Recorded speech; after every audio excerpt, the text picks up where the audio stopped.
जम्मू आणि काश्मीरमधील पहलगाममध्ये पर्यटकांवर दहशतवाद्यांचा हल्ला, सुरक्षा यंत्रणांकडून सर्च ऑपरेशन सुरू.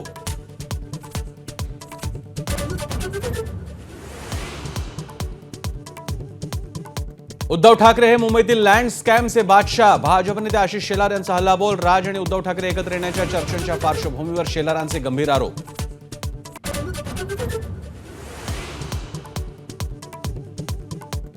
राज उद्धव एकत्र येण्याची चर्चा पुढच्या महिन्यातच शक्य. राज ठाकरे 30 एप्रिलला तर उद्धव ठाकरे 4 मे रोजी परदेशातून परत होणार.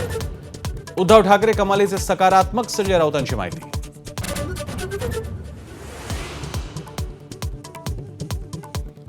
सुनेत्रा काकी आणि अजित काकांबद्दल प्रेम कायम. योगेंद्र पवारांचं स्पष्टीकरण. विद्या प्रतिष्ठानच्या कार्यक्रमाला शरद पवार आणि खासदार सुनेत्रा पवार एकत्र.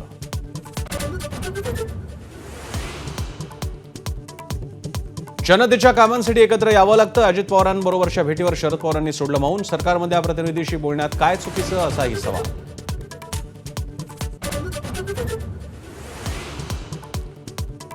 मत्स्य व्यवसायाला कृषीचा दर्जा. राज्य मंत्रिमंडळाच्या बैठकीतल्या निर्णयानं 4,63,000 मच्छीमारांना होणार फायदा. तर गोसीखुर्द प्रकल्पाला 26,000 कोटींचा निधी. भंडारा, चंद्रपूर, नागपूरच्या शेतकऱ्यांना होणार लाभ.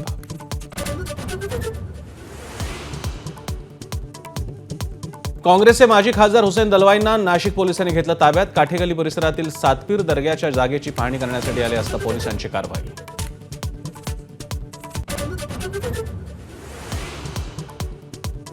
बीडमध्ये 3 तरुणींची छळाला कंटाळून आत्महत्या. मुलीच्या न्यायासाठी एकनाथ शिंदेंना पत्र लिहिणाऱ्या माऊलीचा आरोप. जालन्यातही तरुणाने बदनामीची धमकी दिल्यानं तरुणीनं आयुष्य संपवलं.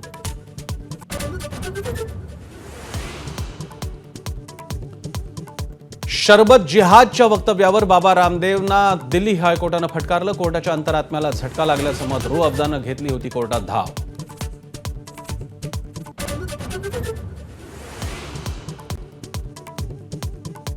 यूपीएससी परीक्षेत यूपीची शक्ती दुबे देशात अव्वल, तर पुण्याचा अर्चित डोंगरे महाराष्ट्रातून पहिला आणि देशभरातून तिसरा.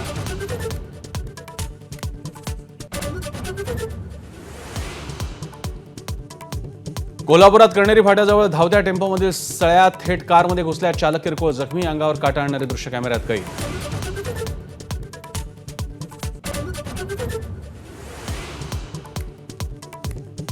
लाखाचा डब्बा ओलांडल्यानंतर सोन्याच्या दरात 1,500 रुपयांची वाढ. जीएसटीसह सोन्याचा प्रतितोळा दर आता 1,02,000.